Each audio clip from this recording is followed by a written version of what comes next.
I never imagined that the happiest moment of my life would also become the most terrifying. For years, I dreamed of owning a home that was truly me, a place where I could finally breathe, decorate the walls with memories, and maybe, just maybe, find a little peace after decades of putting everyone else first. So when I signed those papers in secret, clutching the keys to my own future, I felt a thrill I hadn't known since I was a girl. It was my little rebellion, my gift to myself after a lifetime of sacrifice. But as I stood in the empty living room, sunlight streaming through the windows, I had no idea that my secret would soon become the center of a storm.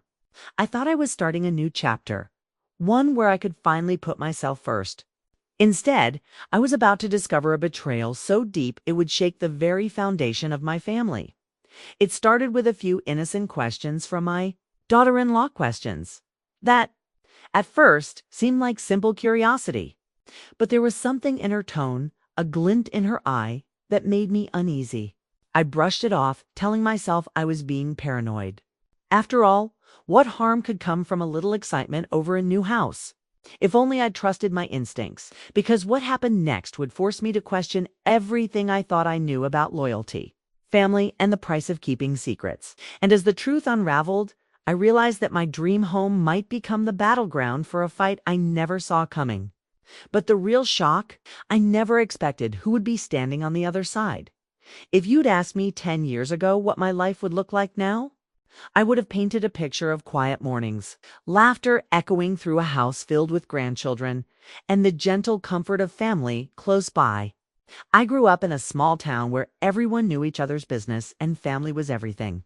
My parents worked hard, and they taught me that love meant sacrifice, putting others first, even when it hurt. I carried that lesson with me into adulthood, sometimes to my own detriment. I married young, to a man who was steady and kind, but life had other plans for us. He passed away when our son Daniel was just a teenager. Suddenly, I was both mother and father, working 2 jobs to keep a roof over our heads and food on the table. There were nights I'd come home so tired I could barely stand, but I never let Daniel see me break. He was my world, and I wanted him to have every opportunity I never did. When Daniel met Emily, I was relieved. She was bright, ambitious, and seemed to adore him. I welcomed her into our family with open arms, eager for the daughter I never had. At first, things were good. We shared Sunday dinners, celebrated birthdays, and I tried to be the kind of mother-in-law who offered support without overstepping. But as the years went by, I started to notice small things: Emily's sharp comments about my old-fashioned ways, the way she'd roll her eyes when Daniel asked for my advice, or how she'd steer conversations away from anything that made her uncomfortable. Still, I told myself it was normal. Every family has its quirks, right? I tried to focus on the positives. Daniel had a good job, okay? They were building a life together, and I was proud of the man he'd become. But deep down, I felt a growing distance. Invitations to family gatherings became less frequent. When I did see them, Emily always seemed distracted, her phone never far from her hand. Daniel, caught in the middle, would squeeze my hand and promise we'd spend more time together soon. I tried not to take it personally. I reminded myself that young couples need their space, that I'd had my time as a mother and now it was their turn. But the truth was, I felt invisible, like a relic from another era, tolerated but not truly wanted. My dreams of a close-knit family began to fade, replaced by a quiet ache I carried with me everywhere. That ache is what pushed me to finally do something for myself. For years, I'd put every spare penny into Daniel's education, their wedding, helping them with the down payment on their first apartment. I never complained, but I always wondered what it would feel like to have something that was just mine. So when I found a little house on the edge of town, a fixer-upper with a wild garden and creaky floors, I saw more than peeling paint and overgrown weeds. I saw hope. I saw a future where I could rediscover who I was, outside of being a mother, a widow, or a helper. But even as I signed the papers, couldn't shake the feeling that my family would see it as a betrayal. I kept the purchase a secret, telling myself I'd share the news when the time was right. I wanted to surprise them, to show them that I was still capable of dreaming. I never imagined that my secret would become the wedge that drove us even further. I trusted most would be the one to twist the knife. The first time Emily mentioned the house, It was over coffee at their apartment. I'd invited them for brunch, hoping to share a little more of my excitement. Maybe even drop a hint about my new adventure. But before I could say anything, Emily leaned across the table, her eyes bright with curiosity. "So, have you been up to anything interesting lately?" she asked, her tone light but her gaze a little too sharp. I hesitated, caught off guard. "Oh, just keeping busy," I replied, stirring my tea. "You know how it is." She smiled, but it didn't quite reach her eyes. "You always have something going on, don't you? Daniel says you've been out a lot these days. New friends, new hobbies." Daniel looked up from his plate, a little sheepish. "Mom's always been independent," he said, trying to smooth things over. "She likes her routines." Emily laughed, but there was an edge to it. "Well, I hope you're not getting into any trouble." She winked, but I felt a chill run down my spine. It was such an odd thing to say, and for a moment, wondered if she somehow knew. After that, I started noticing other things. Emily would ask about my schedule, wanting to know when I'd be out or if I had any big plans for the weekend. Once, she even offered to help me with errands, which she'd never done before. I tried to brush it off as kindness, but something about her sudden interest made me uneasy.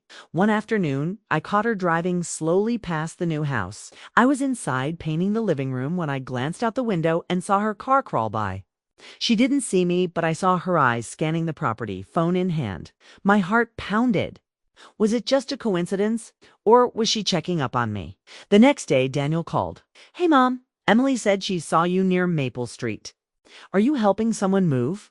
His voice was casual, but I could hear the curiosity underneath.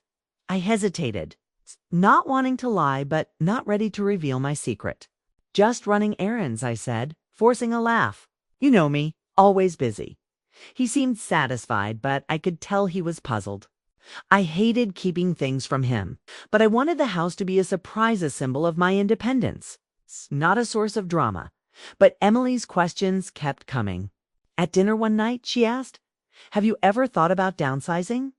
Or maybe moving closer to us? It would be so much easier if we were all in the same neighborhood." She smiled sweetly, but her words felt loaded. I tried to deflect. "I like my space," I said. "Besides, I'm not sure you two want your mother-in-law popping in all the time." She laughed, but there was a flicker of something else, impatience maybe, or frustration. "Oh, I wouldn't mind. Families should stick together, right?" It was such a simple statement, but it left me unsettled. I started to wonder if I was imagining things, if my own guilt about keeping the house a secret was making me paranoid. But then little things began to go missing from my old apartment mail, notes I'd left for myself. Even a spare key I kept hidden in a drawer. I found Emily in my kitchen one afternoon, claiming she'd stopped by to drop off a casserole. But she seemed more interested in what I was doing than in the food. I tried to convince myself it was all in my head, that Emily was just being friendly, maybe even trying to connect. But the more I tried to ignore it, the more obvious it became that something wasn't right. I started locking my doors, double-checking my phone for missed calls, and watching my back whenever I went to the new house. The tension grew with every passing day. I felt like I was living in a shadow, waiting for the other shoe to drop. And deep down, I knew that whatever Emily was up to, it was only a matter of time before the truth came out. I just didn't realize how much it would cost me or how quickly everything would unravel. It happened on a rainy Thursday. It's the kind of day that makes you want to stay in bed and hide from the world. I was at the new house unpacking boxes and humming to myself when I heard voices outside. At first I thought it was just the neighbors, but then I recognized Emily's laugh, sharp and unmistakable.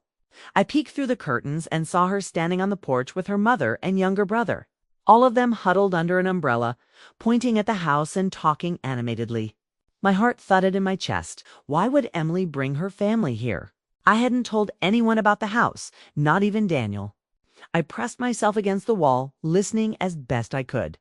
"This is perfect, Mom," Emily was saying. "It just needs a little work, but the space is amazing. And the backyard. The kids will love it." Her mother nodded approvingly.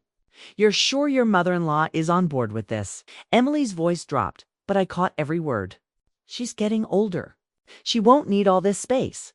I'm sure she'll be happy to let us use at least until we get back on our feet." Daniel's already on my side. I felt the blood drain from my face.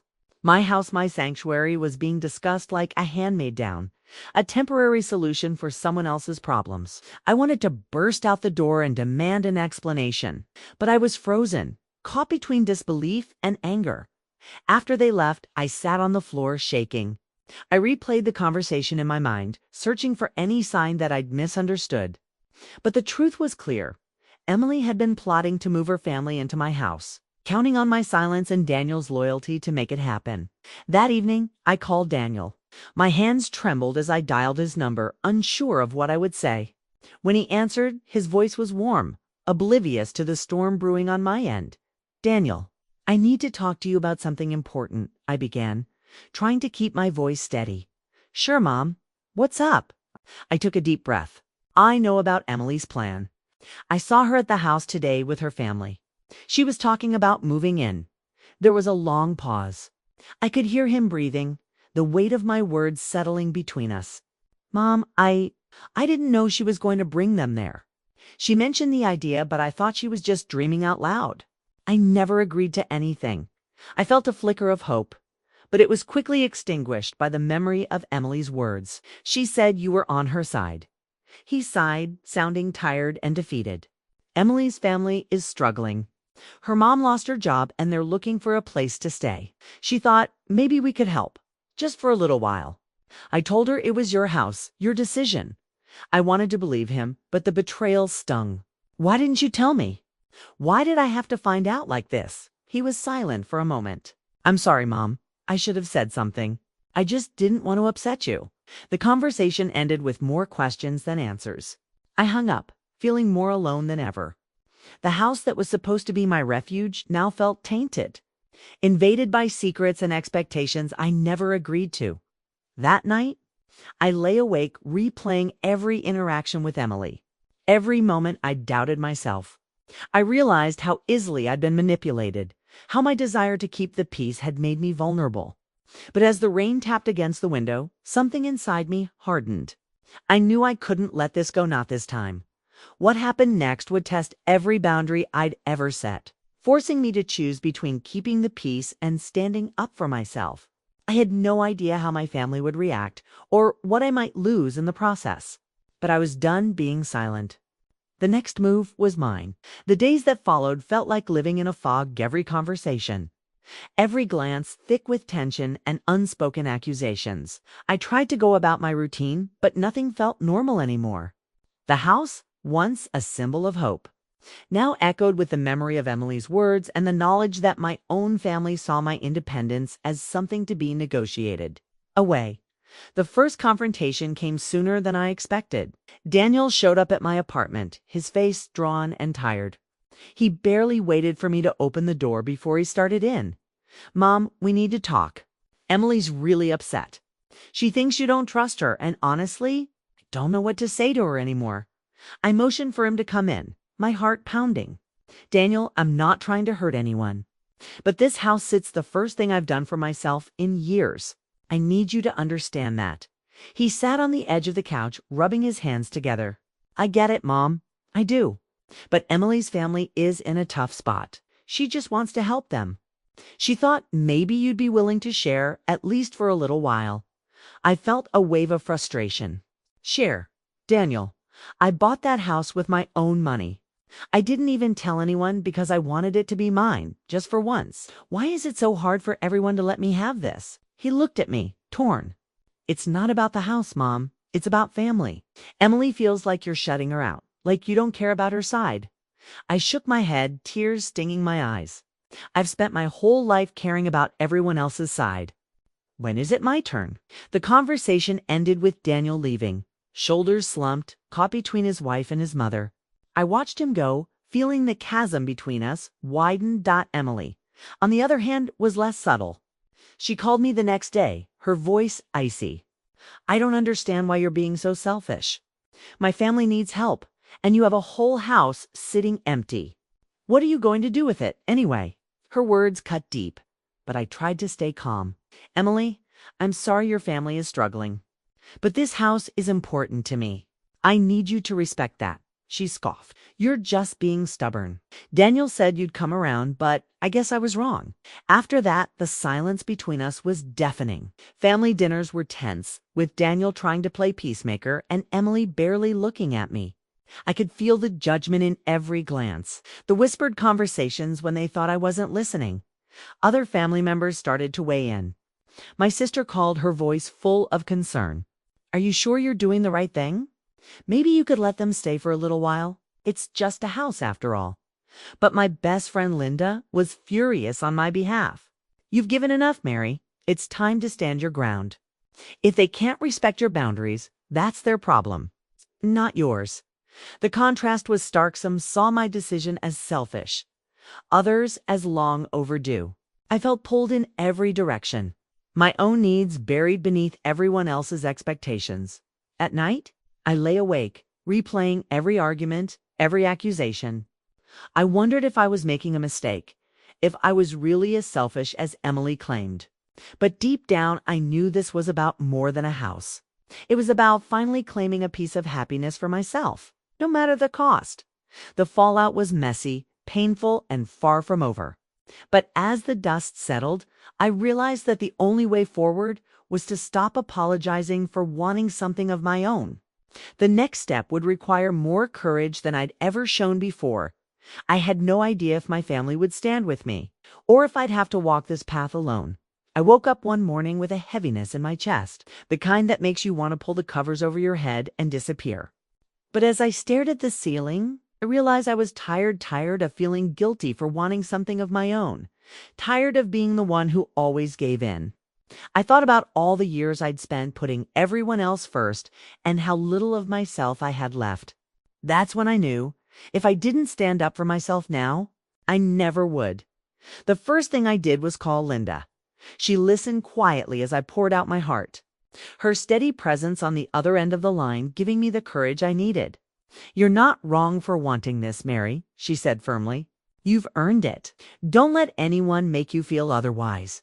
Her words were a balm, and for the first time in weeks, I felt a flicker of hope. I decided to set clear boundaries, starting with Daniel.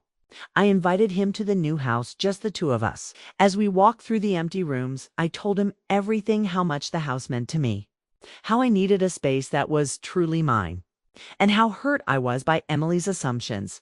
He listened, really listened, and for the first time, I saw the boy I'd raised, the one who understood the value of hard work and respect. "I'm sorry, Mom," he said quietly. "I didn't realize how much this meant to you. I'll talk to Emily. We'll figure something out." It wasn't a promise that everything would be perfect, but it was a start. I knew Emily wouldn't take it well, but I was done tiptoeing around her feelings at the expense of my own. I called her that evening, my voice steady. "Emily, I need you to understand that this house is not available for your family. I hope you can respect my decision." There was silence, then a cold, clipped response. "If that's how you feel, I guess we'll have to make other arrangements." It hurt, but I didn't back down. I reached out to my sister, explaining my side and asking for her support. To my surprise, she softened. "Maybe you're right, Mary. Maybe it's time you did something for yourself." With each conversation, I felt a little stronger, a little more like myself. I started making plans for the house, painting the walls, planting flowers in the garden, imagining a future where I could finally breathe. I didn't know what would happen with Daniel and Emily, or if our family would ever be the same. But I knew one thing for sure. I was done living in the shadows of other people's needs. What happened next would test the limits of our family bonds and reveal who was truly willing to stand by me when it mattered most. Taking a stand for myself changed everything, though not always in the ways I expected.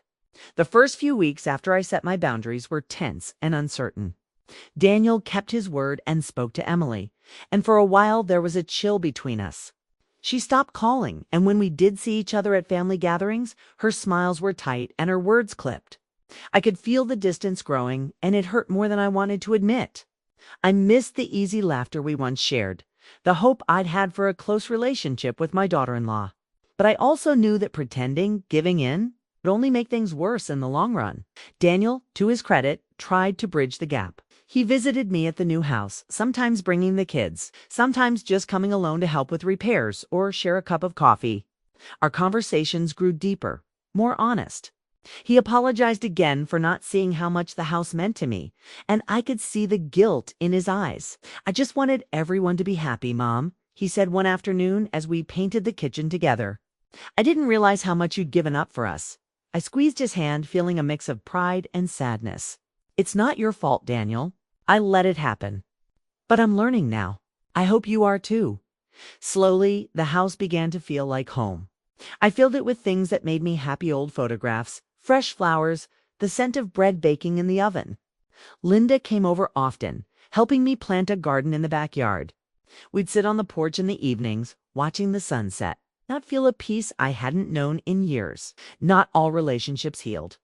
Emily kept her distance, and though Daniel tried to encourage her to visit, she always found an excuse. I grieved that loss, but I also accepted it. Some wounds take longer to heal, and some people may never understand the choices we make for our own well-being.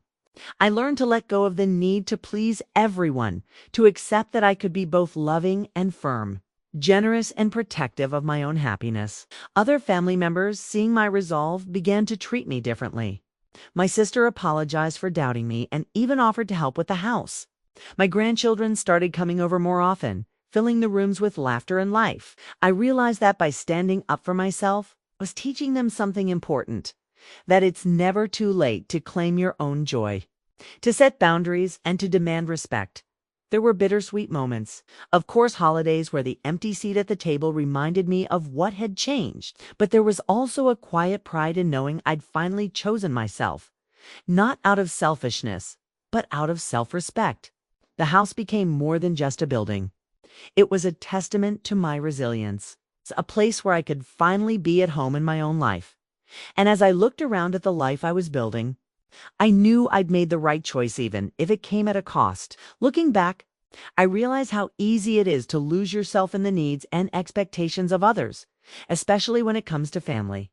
For so long, I believed that love meant sacrifice, that being a good mother or mother-in-law meant always saying yes, even when it hurt. But this experience taught me that true love also means honoring your own needs, setting boundaries, and trusting yourself enough to say no when it matters most. I learned that trust isn't just about believing in others. It's about believing in yourself too. I had to trust that my happiness was worth fighting for, even if it made others uncomfortable. I had to accept that not everyone would understand my choices, and that's okay. What matters is that I finally found the courage to stand up for myself, to claim a little piece of the world as my own. If you're listening to my story and see yourself in my shoes, I want you to know you're not alone. It's never too late to put yourself first, to draw a line and say, "This is mine." You deserve respect, happiness, and a life that feels true to who you are, not just who others expect you to be. Family drama and betrayal can leave scars, but they can also be the catalyst for growth and self-discovery.